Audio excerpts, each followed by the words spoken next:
Oh my gosh. What is happening? Oh my gosh. The whole time here, I was like, I just couldn't believe it. I was trying to remember my first movie, or my last movie in theaters. You went recently. I did, yeah. I went, I think the last thing I saw was Spider-Man. And I shot a thing for it, or not Spider-Man, Venom.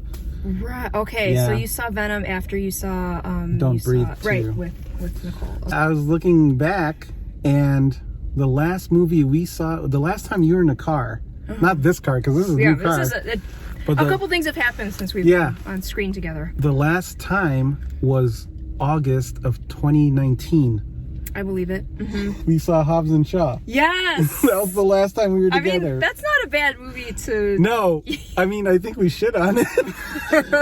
This is a miracle because we're both new parents. Yes. Of our own babies. It's pretty crazy. Mm-hmm. Yeah, I think you were pregnant when we shot that last episode. Yeah.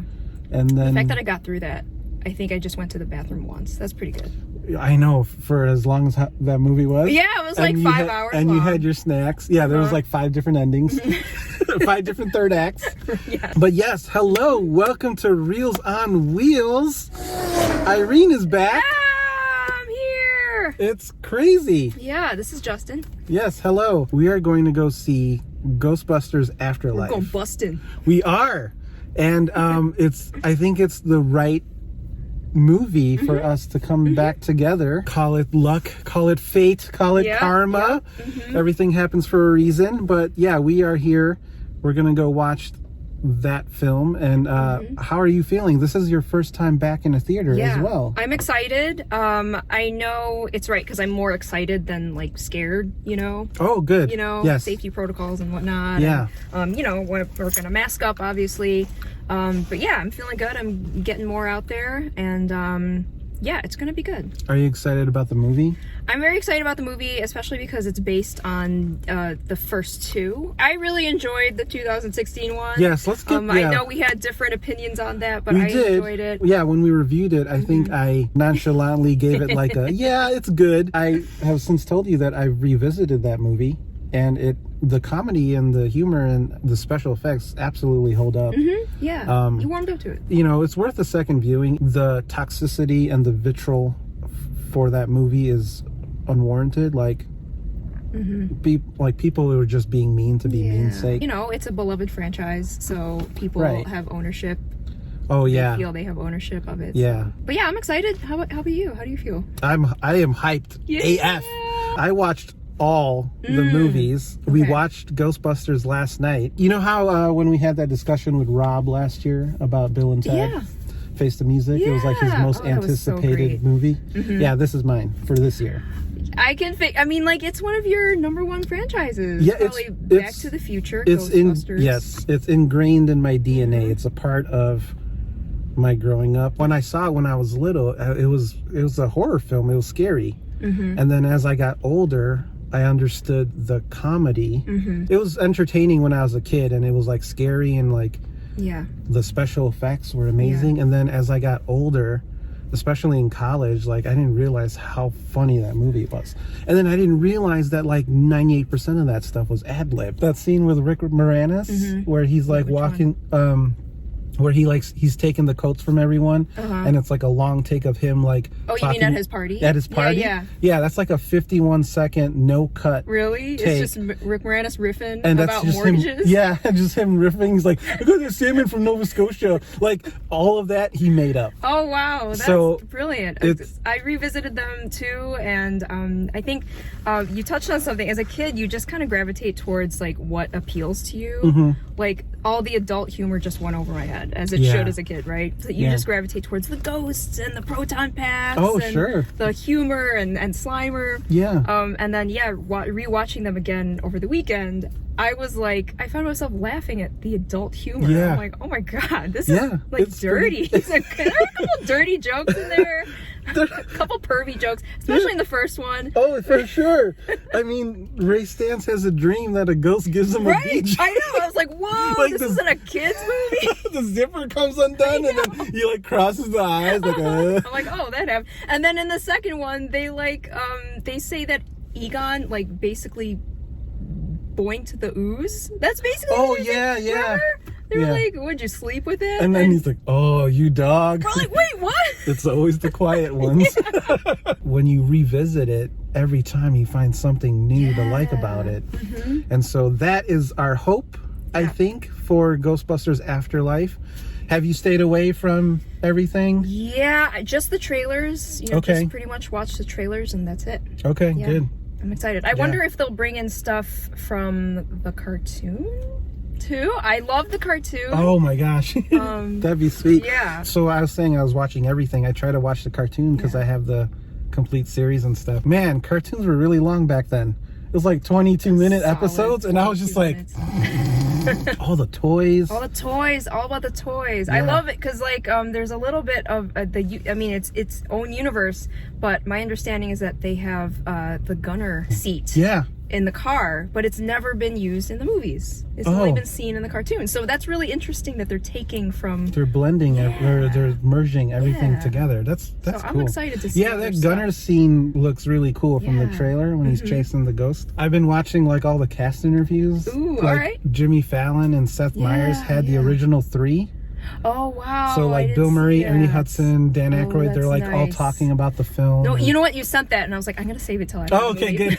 Yeah, I just sent it to you and I'm like, she didn't respond. And I'm like, she's probably waiting. I'm going to save it. So yeah, I've been soaking up everything, man. Because like I'm so jazzed and excited and hyped. I'm going in with really, really high expectations, but going to see it with you after like 2 years, haven't seen a movie together, and just what the movie is or what it looks like so far, I think they'll go beyond the expectations. But you never know. It's got Paul Rudd in it. Bill Murray always said he wouldn't come back. Like it has to be good if he agreed to come back. Right? Yeah, I think so. I mean, you got Bill Murray, you got people's sexiest man alive. Yes, that's right. I think... finally. We all knew, though. We all knew it ever since, Clueless. People's behind the 8 ball. Oh, yeah, absolutely. Yeah. Well deserved. Get the memo, people. Yeah, well deserved, Paul Rudd. Let's go watch Ghostbusters Afterlife. Boston.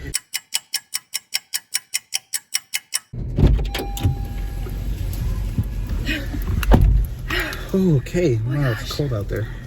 Oh, man. We did it. Oh my gosh. I didn't think I was going to cry in that way. That's exactly what happened. Yeah. So what did you think?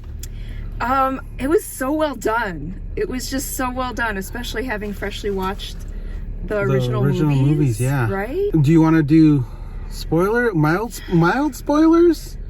Because I feel like there's some moments in there that you should, like, the audience should, like, if they're curious. Like, I don't want to spoil, like, because there's some really big moments in the movie. Yeah. So I'm going to say minor spoilers. Okay, minor spoilers. I'll take your lead on it, though. Okay, we're not gonna go full in detail, but wow. I mean, I okay. First of all, I just love that it's directed by Ivan Reitman's son. Yes, Reitman is just, of course, that's perfect. He probably is the only person that could have done this movie, and there's a reason. There's a very familial and familiar aspect to this third movie, or fourth movie. I mean, they did say that it's a direct sequel from 1 and 2. I think there's a lot of love, because not only, I mean, we grew up with the franchise, but like Jason Reitman was probably on set. He cameoed in the second one, literally. Yeah, he literally grew up with these movies in his life. So what a wonderful sort of tribute to his father and to the people who made Ghostbusters. Nostalgic, very much, but not for nostalgic's sake. Like, there's a lot of heart in it. Honestly, that's what Jason Reitman's known for. Well, he's not really known for directing like big tentpole summer blockbuster type of Smaller movies. Stories. He does a lot of family dramas, a lot of sort of family comedies, and this has a little taste of that. Yeah. There's like a family drama within this story that is just so happens to be a Ghostbusters story, and I don't think anyone else could have done this particular movie. He clearly was paying homage to everyone. A lot of Easter eggs. Yeah, and you're right. Not for nostalgia, not for nostalgia's sake. Right. Not to be like, hey, remember this? Hey, remember this? Like, if you know, you know. Yeah, it just kind of ebbs and flows with the story. It was just cool, like the little reveals, the little Easter eggs. Yeah, if you're paying attention, just perfectly casted, right? McKenna Grace, my heart. The heavy load that she had to carry that movie. Yes, a lesser actor, it would have completely been a different film. Correct. She's like a little Egon. She's a little Egon, and like down to the glasses. Yeah, and she's so good, and you're right, carries this movie, and following her story and her little quirks. She's got a lot of quirks, very Egon-esque, and then I don't know whose idea was it to have her tell these jokes throughout the movie, but it's like so perfect for her character. Yeah, perfect, and it comes to play at the third act. At the third act, yeah. Funnily enough, Finn Wolfhard was cool. Plays a great older brother. Yeah, he does. It's so funny. You kind of like check in on him. He's not really prominent as much in the movie, but like you kind of check in on him, and he's like, oh, he rebuilt the car. Like that's right, cool. Right. They all kind of get the team back together without knowing they're getting a team back together. Right. To be ghost busting. Right. And in that aspect too, they're kind of putting together their own team. Yeah. You meet Podcast. Yes, I was gonna say, can we talk about just the breakout star of this film? Yeah, I believe his name is Logan Kim, and this is his first movie. Really? Yeah. What? He's so great. He's and really effortless. funny. I'm like, oh. Super nerdy. He's very much a modern kid. You know, he has a podcast. That's why they call him that. And he's got all the equipment. He felt very much like the Ray. He had like all the gadgets on him. He was our portal of knowledge, you know. It's like, okay, he just had all this knowledge. Paul Rudd. Paul Rudd being Paul Rudd. But it fit. It did fit. It fit. I laughed at his name. Right. Gary Gruberson. Were they trying to It was a goofy name. It was a goofy name. Was he supposed to be somebody else? No, I think he was just like, let's give him a really dorky name. Yeah. Let's make him the Louis Tully of the completely. of the whole thing. Yeah. A little more knowledgeable with science. Carrie Coon as the daughter of Egon is really interesting character because she has a chip on her shoulder, and that carries weight throughout the whole film. And then you get to that third act, and you're just like, wow. Like, you understand why she's mad. Yeah. The girl that Finn Wolfhard's character likes, her name's Lucky. And she's kind of, you know, a blue collar. She happens to be the sheriff's daughter. Yes. And she's kind of the Winston of the character, of the group. Of the group, right. And so there's like a team formed. It's a really smart move to skew it younger. Yeah. Because now kids today can grow up with these if they end up making more movies, which it seems like they would. Yeah. Stay tuned after the credits, everybody. Two post-credit sequences. One played up for laughs, and one sort of sets something up. So it's no secret that the remaining three, I should say, Ghostbusters are in it. To what extent do they appear? We'll leave that up to you to go see it for yourself. But it's so good. It's so good. That third act is just... I didn't see it coming. Like, it just... We just started crying at the same, like, instant. I was started crying. My mask was soaking up my tears. I was so like... I'm like, I'm glad I'm wearing a mask. Yeah, and it was like tears of joy and just like, I can't believe we're here. Yeah, like, I didn't know I had these feelings. It just came in clutch. Like, you're already loving the movie. You're like, wow, this is really cool. It's like a Ghostbusters in a farm town. That's an interesting take on it. And it's like, wow, I remember this thing. They throw all the nods in, and then old meets new. Yeah, and you're just like, I mean, we take it back to the first one in a lot of ways. My jaw hit the floor, and I got overwhelmed. That moment, I was like, they're not gonna go there. Oh, they went there. Yeah. Oh, yeah. And it's like tastefully done. And again, I think this all comes from Jason Reitman's love and passion for not only his father, but Harold Ramis, Dan Aykroyd, Bill Murray, Ernie Hudson, like all of them. And it delivered. Yeah.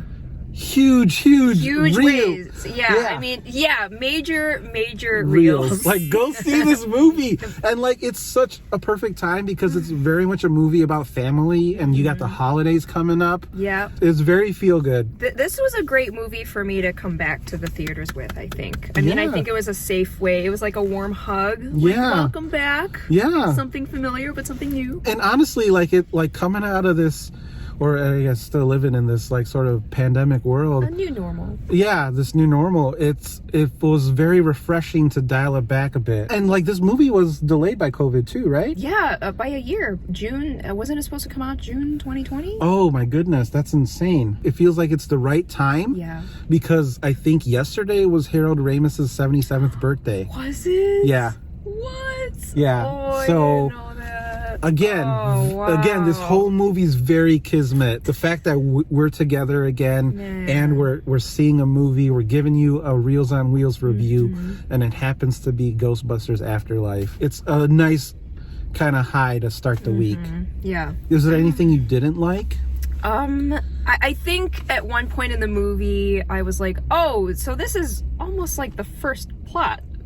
And I was like, I don't know if I like that. And then I kind of came around to it. I was like, no, okay, because going back to the family aspect, there were things that were left unfinished. Yes. Right? So I was able to reconcile that part in my head. And I was like, okay, I can get into I can buy into that. I could see what you mean, because they did hit a lot of beats of the first movie. Yeah. I would say for me, the only thing that I wish that we could have gotten was a little Rick Moranis.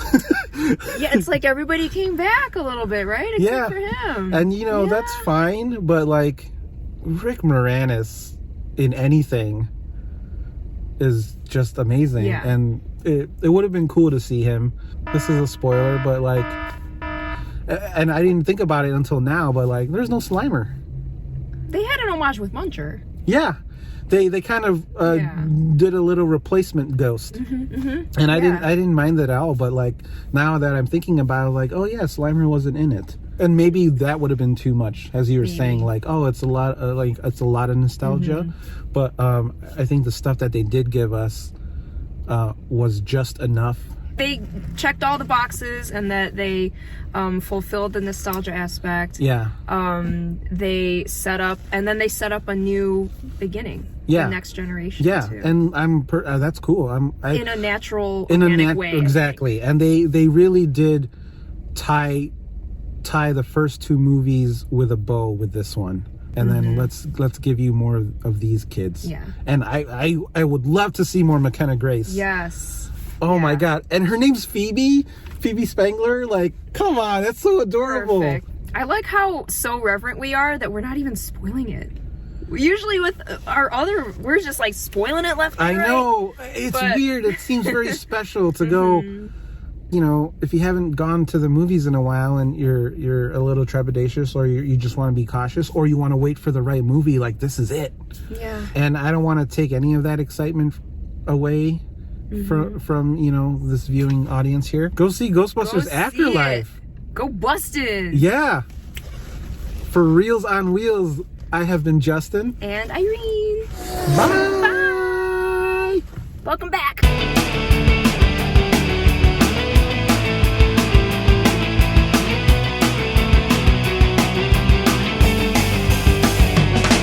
Perfect. I'm glad I got to see this with you. I know. I'm glad I got to see it with you too. Yeah, this was such a fun one. I'm glad we didn't go see like a kind of more of like a heavy like Eternals. Yeah. Which I'm kind of like, no, we haven't seen it yet. Okay. Yeah. In the last review, I was like, we're gonna go see Shang-Chi. Right. And then we didn't. It's okay. But then we saw it on our own.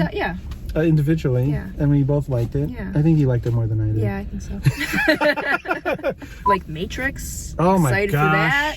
Maybe we could make that happen. I don't know. We'll see. We'll see. Now that I've like popped the cherry on my in-movie viewing, Spider-Man.